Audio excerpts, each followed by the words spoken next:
تو یہ ان پر عمل کرنے کے بجائے مطلب اس کو کیا کرنا چاہیے؟ اس کو اپنی روٹین میں اس کو ٹھیک کرنا چاہیے، یا بس رمضان الکریم کی حد تک اس کو رکھنا چاہیے اپنے ساتھ؟ ابھی کس طرح سے لے کے چلے تاکہ اس کی اگلی زندگی آنے والے رمضان کے بعد کے مہینے بھی رمضان جیسے ہی گزرے؟ سبحان اللہ۔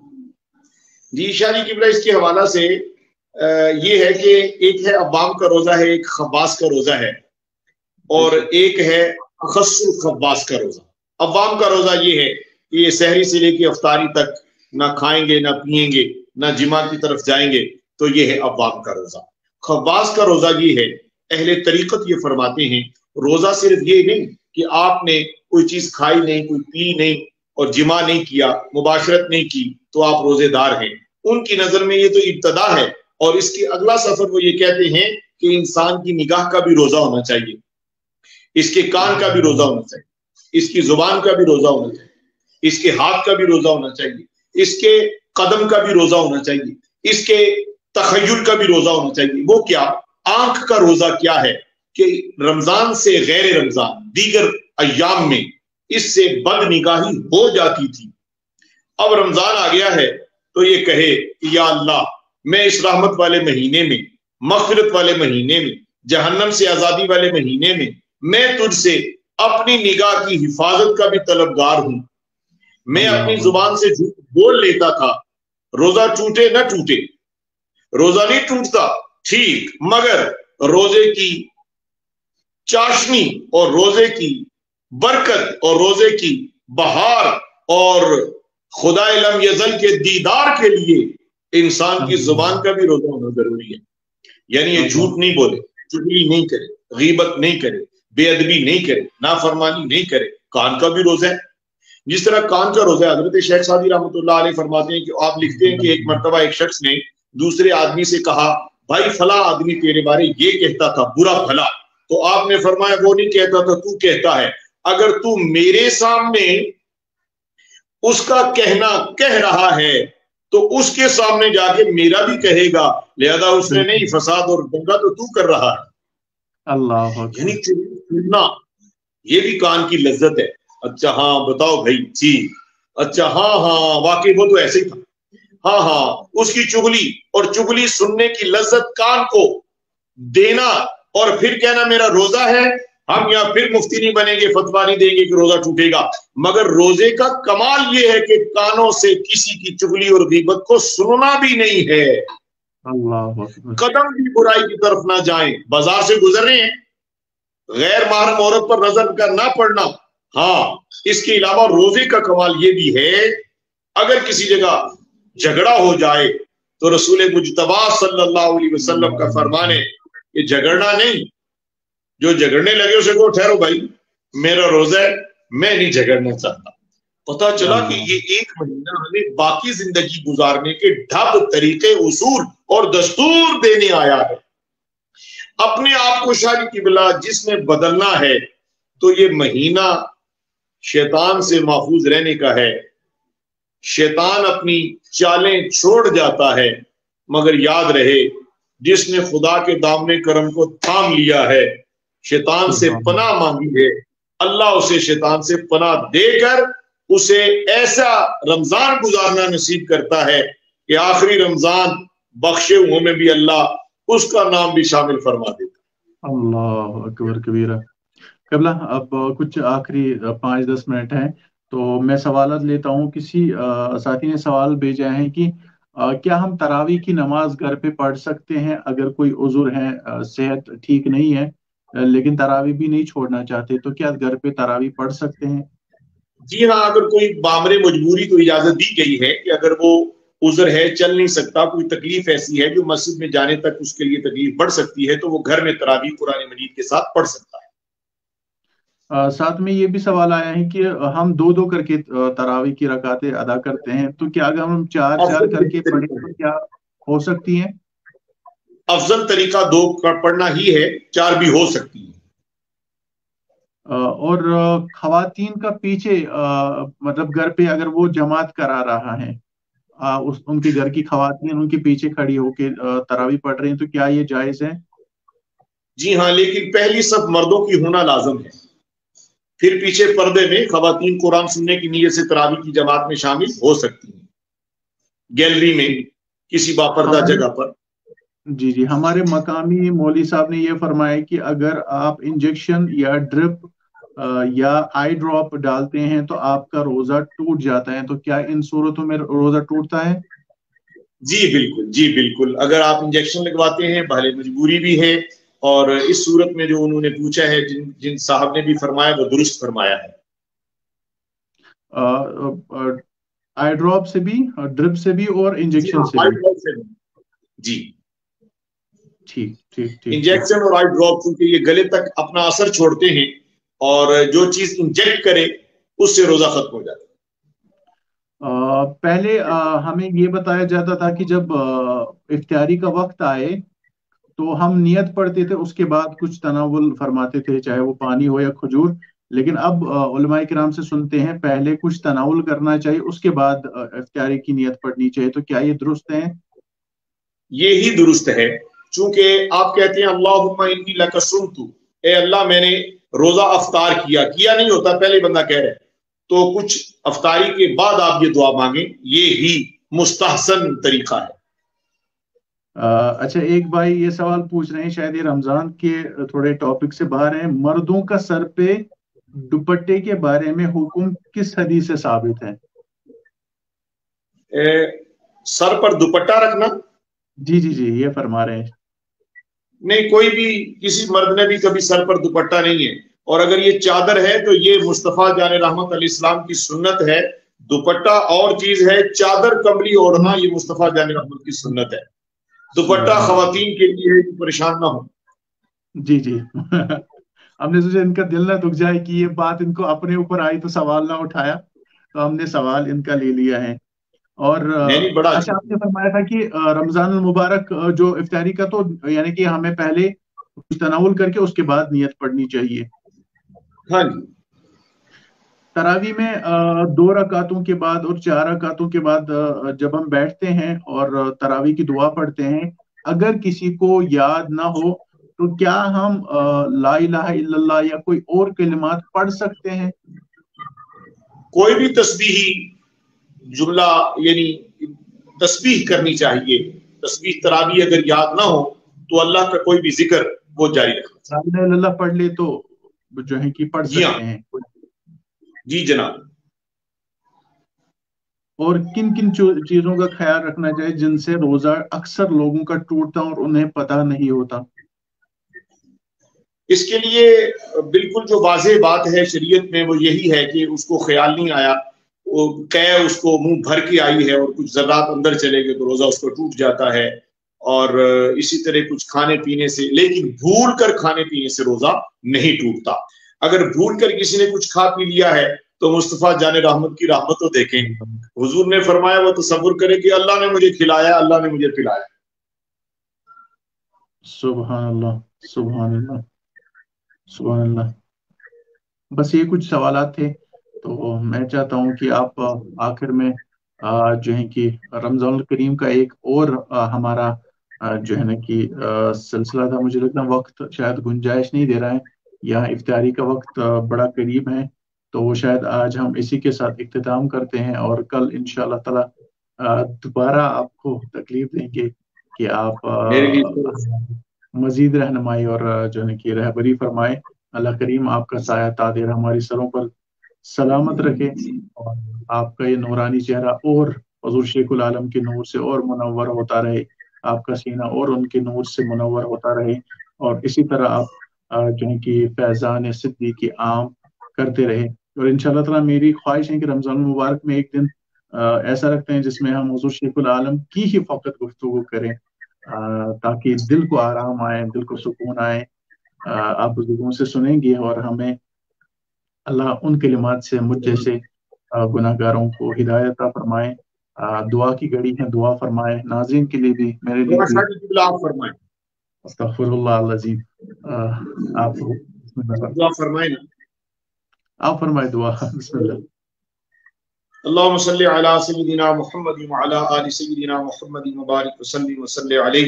اے خالق و مالک اللہ، ہماری اس محفل ذکر و درود کو اپنی بارگاہ میں قبول فرما، غلامان صدیق اکبر انٹرنیشنل کی اس پلیٹ فارم سے حضور قبلہ شاہ عرفات نقشبندی مجددی صدیقی دعوت برکاتہم العالیہ تیرے محبوب صلی اللہ علیہ وآلہ وسلم کے دین متین کی ترویج و اشاعت میں اور فروغ عشق رسول کے لیے، فروغ درود السلام کے لیے ہمتن کوشاں ہیں۔ اللہ ان کی تمام مساعی جمیلہ کو قبول کر کے ناظرین اور ہم سب کو پچھلے گناہوں سے بخشش عطا فرما۔ اللہ ہمارے گناہ معاف فرما۔ اے پاک پروردگار ہمیں رحمتوں سے حصہ عطا فرما۔ رسول پاک صلی اللہ علیہ وسلم کی سچی محبت، اطاعت اور سنتوں پر عمل کرنا نصیب فرما۔ درود السلام کی کثرت کی توفیق عطا فرما۔ یا اللہ ماہ رمضان میں تو نے بخشش کا عام اعلان کر رکھا ہے۔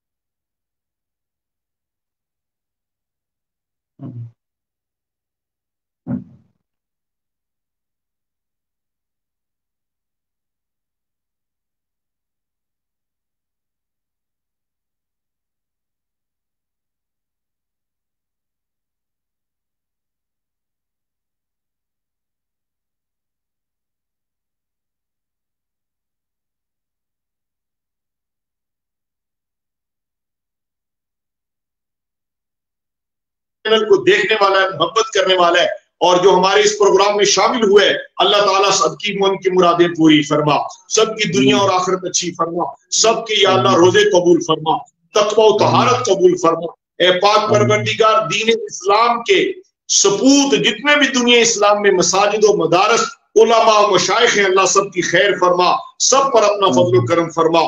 نیری شیخ کے تاجدار کے درجات میں بلندی، کل امت محمدیہ کے مرحومین کے درجات میں بلندی نصیب فرما۔ حضرت صاحب قبلہ عالم کے شہزادگان کو عمر خضر عطا فرما، اور فیضان نیریہ شریف کو اللہ حضرت صاحب رحمۃ اللہ علیہ کی اولاد اور خلفاء اور علماء اور مریدین اور متوسلین کے تصدق اللہ فیضان صدیقی کو جاری و ساری فرما۔